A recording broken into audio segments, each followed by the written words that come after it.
Blackrock. Blackrock. Blackrock. Blackrock. Countless YouTube documentaries have attempted to explain their power. None of them have gone deep enough. The US asset manager controls $9.4 trillion in assets under management. Its founder, Larry Fink, influences politics and companies, but its true power lies elsewhere.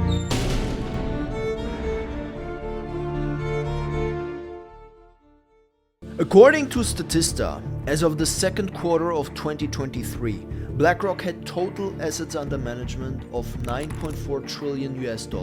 This is a significant increase from the previous year, where the company had AUM of $8.5 trillion US. By comparison, Germany's gross domestic product is only around 4 trillion, California is 3.5 trillion, and Chad is only around 12 billion.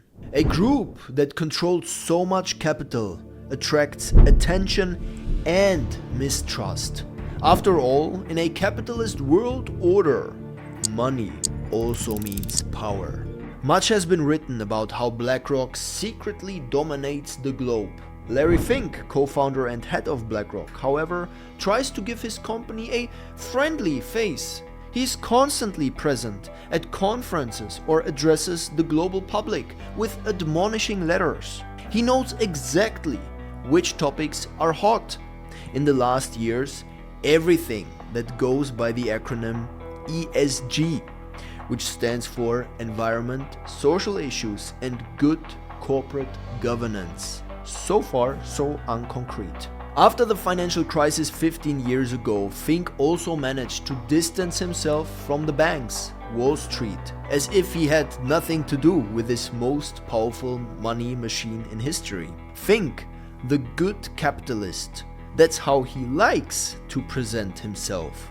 So what is true? Is BlackRock the sinister force pulling the strings in the background?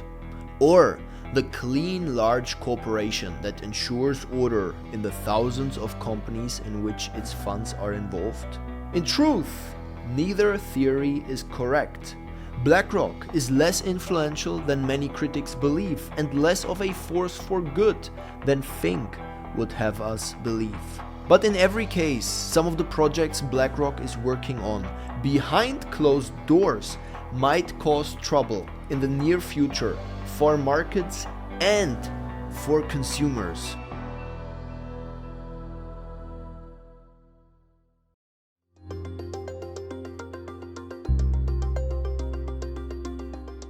But first, let's examine how big is BlackRock's power really.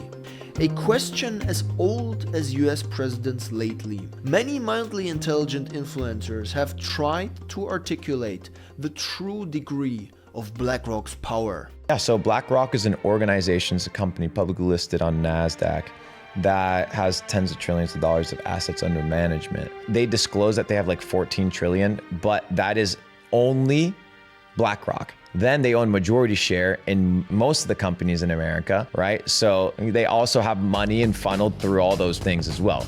So what companies? They own Pfizer, they own Moderna, they own all the airlines, they own all the social networks. So when you see all this stuff, all this agenda kind of everybody working together, then you have to realize who actually owns it. This isn't a conspiracy. You go to Yahoo Finance, you go to top holders of all these shareholding companies, and you see BlackRock and Vanguard at the top.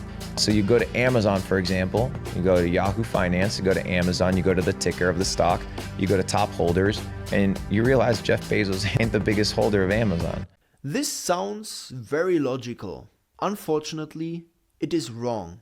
The largest criticism of BlackRock is simply its sheer size. $10 trillion AUM. God, that's a lot of money. And yet, it might be meaningless. Think of it like bank deposits. The bank doesn't own that money. They simply manage it on behalf of the clients, in this case, the limited partners. A better measure of might could be total assets, or the total value of everything the company owns. As of 2022, BlackRock's total assets amounted to $117 billion, a far cry of 10 trillion. In comparison, Google's total assets were $396 billion in September 2023, more than double the BlackRock assets. But doesn't BlackRock own chunks of the biggest companies in the world? Technically, yes.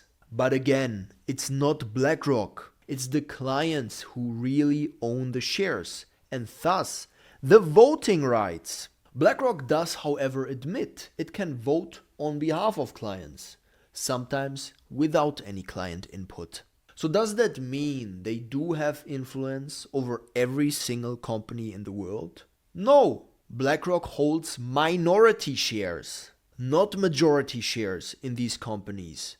Meaning most of the time it does not have the required voting rights to pursue big changes in the companies. Besides, passive funds like BlackRock's generally do not have the personnel to really delve into all the portfolio company details and figure out what steps are best to take next. So you will rather not see Larry Fink appearing on AGMs. But they take control in other ways. And that's why presidential candidate Vivek Ramaswamy started fighting them. It is striking that BlackRock unabashedly interferes in politics. Fink himself often calls for private and company pension schemes to be strengthened. This is not wrong, but of course it plays into BlackRock's hands. In order to consolidate its position, the group likes to employ former politicians, such as former UK Chancellor George Osborne, Germany's Friedrich Merz, or former central bankers, such as the Swiss Philipp Hildebrand and Stanley Fischer, who as a professor shaped an entire generation of monetary policymakers and was later vice chairman of the US Federal Reserve for many years. Buying celebrities and important contacts in this way is not uncommon in the financial sector. Goldman Sachs does something similar. By the way, BlackRock and Goldman, I'm here if you need an advisor that has experience building media companies, okay? However, when these leading politicians make political demands that are precisely aligned with BlackRock's business model, it becomes borderline, regardless of how good or bad you think these proposals are. What's more, BlackRock also quietly represents political interests, for example, with supervisory authorities. Barbara Novick, who co-founded BlackRock back in 1988 and has been a close confidant of Fink's ever since, is responsible for this. But it gets really interesting when we talk about ESG, everyone's favorite topic during Thanksgiving dinners. What's wrong with saying grace?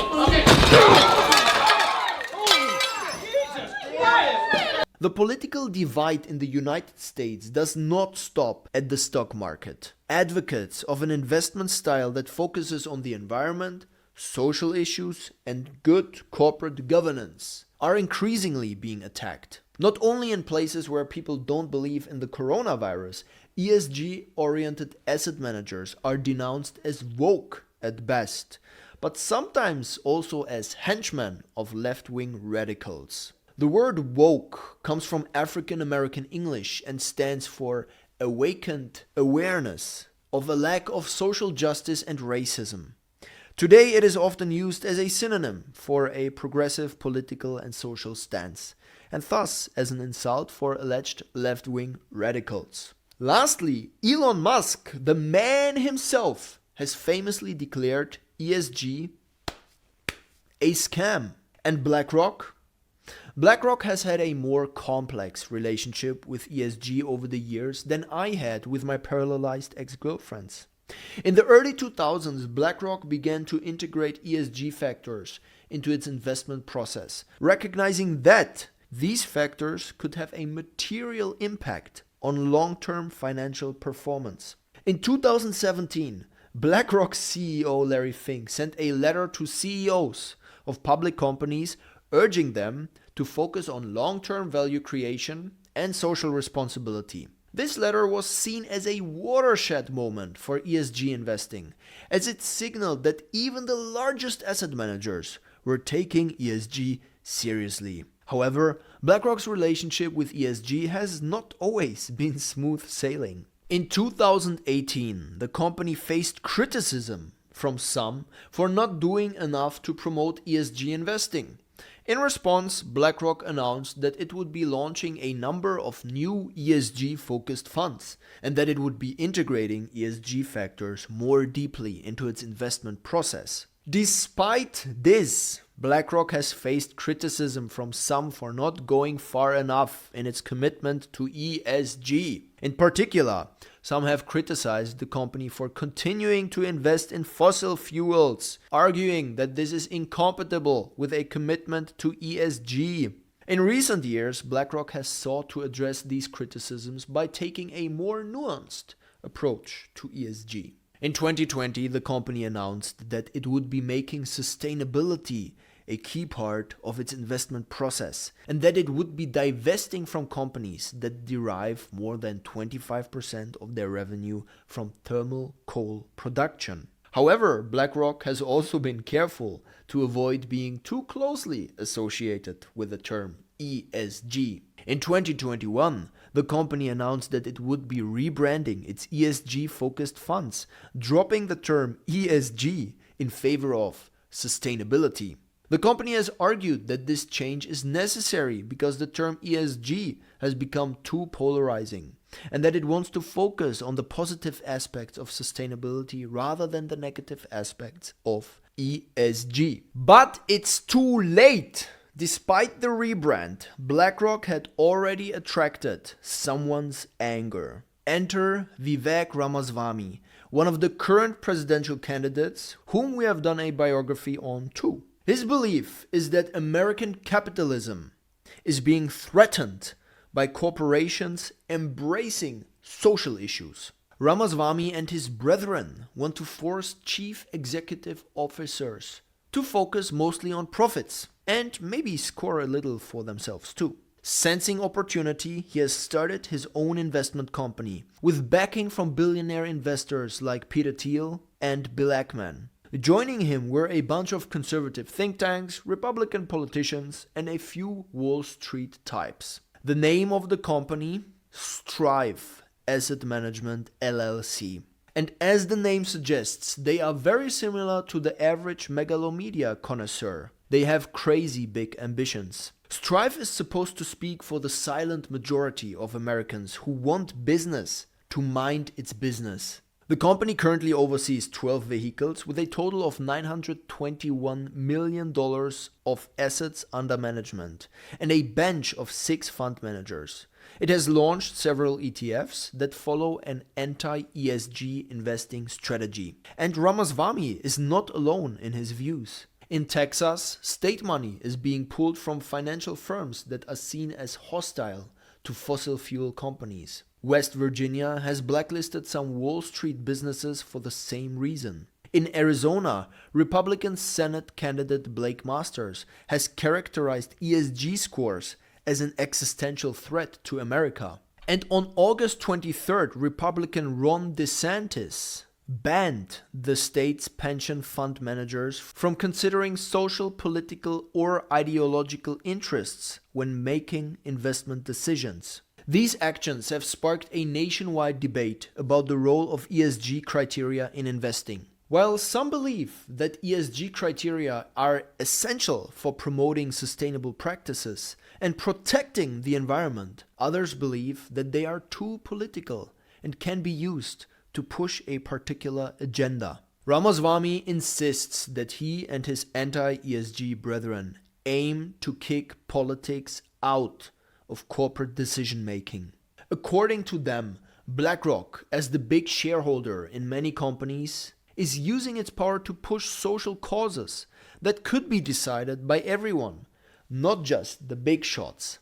Critics claim Vivek is playing politics, trying to spread a certain agenda. But he's quick to say his message isn't about taking sides, it's for everyone. He's disappointed that it seems stuck on one side of the political aisle. Ramaswamy believes Strive will be the voice for the regular normies, forgotten by the big money players. The forgotten, the disempowered, the abused. It's about 100 million plus regular investors drowned out by the rich and powerful like Kevin John. And guess what? Strive is now managing almost a whopping $1 billion. The underdog is rising, and the money world is starting to pay attention. Back to Blackrock. In this heated climate, the boss of the world's largest asset manager suddenly speaks out. In his annual letter to company bosses, Larry Fink takes those who accuse him of having a political agenda to task. He also announces more democratic say for investors, something BlackRock with its $10 trillion AUM might be able to enforce. Fink does not approach the topic of woke from an ethical perspective, but argues from a capitalist point of view. Put simply, if workers die, they cannot work. Thus, he argues that ESG, with its climate protection and better working conditions, are good for the return on investments in the long term. And he starts calling this stakeholder capitalism, because he's not just concerned with shareholders, but everyone who has a relationship with a company, the so-called stakeholders. Fink writes, stakeholder capitalism is not about politics, nor is it about a social or ideological agenda, nor is it woke. It's about capitalism, driven by relationships of mutual benefit between you and your employees, customers, suppliers, and communities, without which your business cannot succeed and thrive. That is the power of capitalism. Such a form of capitalism enables optimal use of capital, sustainable, profitable businesses, and long-term value creation and preservation.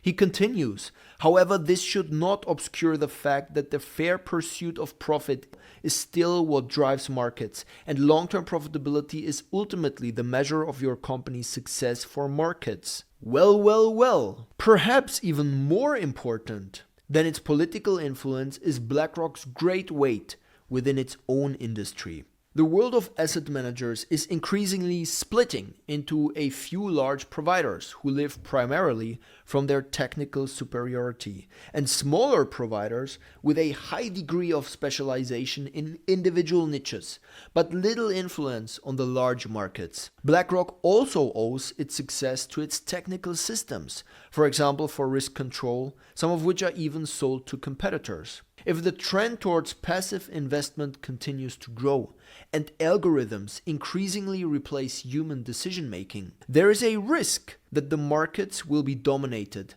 by automated and largely synchronized decisions on a large scale. BlackRock plays a key role in this trend. It is difficult to predict what risks this will entail, but there's something sinister about this development. And here is the main reason for BlackRock's dominance. It's Wall Street's best kept secret, and it's gobbling up every asset class across every industry. I'm talking about Aladdin. Not a Middle Eastern Sigma rolling up with his carpet to unsuspecting females. It is the asset, liability, and debt and derivative investment network. An electronic system built by BlackRock Solutions that managed $21.6 trillion in assets as of 2020. To put that in perspective, that's almost as much as the $25 trillion GDP of the US as of 2022, and certainly more than the $16 trillion GDP of the entire European Union. This one robot directs the actions of the US Federal Reserve, almost every major bank and investment fund on Wall Street, and over 17,000 traders, none of which are Wall Street bets degenerates. It carries out 250,000 trades every day and billions of forecasts every week. With trillions of data points assembled, it is safe to assume that it knows what to buy and what to sell far better than any human being. Every major bank, company, and investment fund has come to rely on Aladdin and his all-powerful AI and algorithms to beat the market. But contrary to popular belief, it might be safe to assume that Aladdin is just getting started. They might soon control all assets on this planet? Well, let me explain. After a quick thank you for our sponsor Blinkist. Part of this video was inspired by the book Titan by Ron Chernow, as it portrays another American titan like Fink. It's a great read and makes you want to reach for the stars, exactly what us megalomaniacs aim for. The Blinkist app enables you to understand the most important things from over 6,600 non-fiction books and podcasts in just 15 minutes each. You can either read them or listen to it on your phone. The creators of Blinkist are great at extracting the most important concepts and ideas from a book and making them really engaging. Here are some of the books on my list, which I also invite you to check out in the app. They also have a new feature called Blinkist Spaces, which allows you to create a space with friends or family where you can add, share and recommend titles from the Blinkist library all in one place. All members of a shared space can access all titles in the space with or without a Blinkist premium subscription. Get a 7-day free trial and 25% of Blinkist annual premium by using my promo link in the description.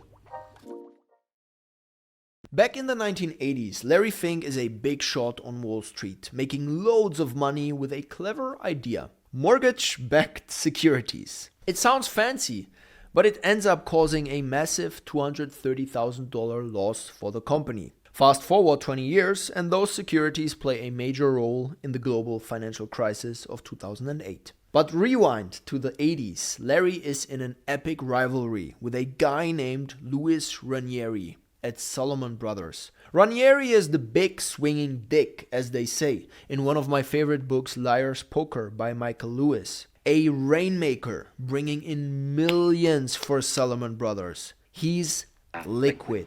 But Larry isn't doing bad either. He is raking in millions for the bank, on track to be at the top, the CEO. Then, in 1986, something terrible happens. A mistake in the computer models leads Larry to make the wrong trades, costing the company a whopping $100 million.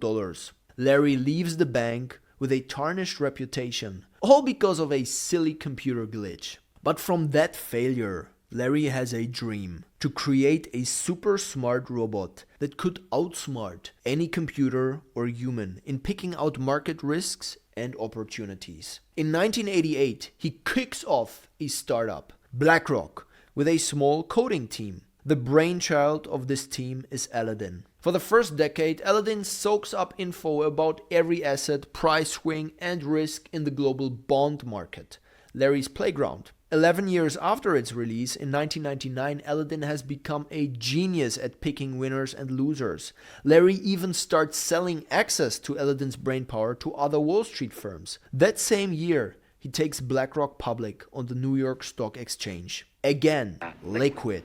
Larry Fink proves many times throughout his career that his timing is on point. And he does it another time, because the dot-com bubble bursts. During the dot-com crash, many online shopping companies, notably Pets.com and Webvan, fail and shut down. As things start going down, there's even a website with the appropriate but vulgar name fuckedcompany.com, which allows you to see which competitors have gone bankrupt. It chronicles shocking, hilariously dark and true stories peppered with internal memos and leaked documents of once high-flying pre-revenue startups. Between 1995 and its peak in March 2000, investments in the Nasdaq Composite Stock Market Index rise 800%, only to fall 78% from its peak by October 2002, giving up all its gains during the bubble.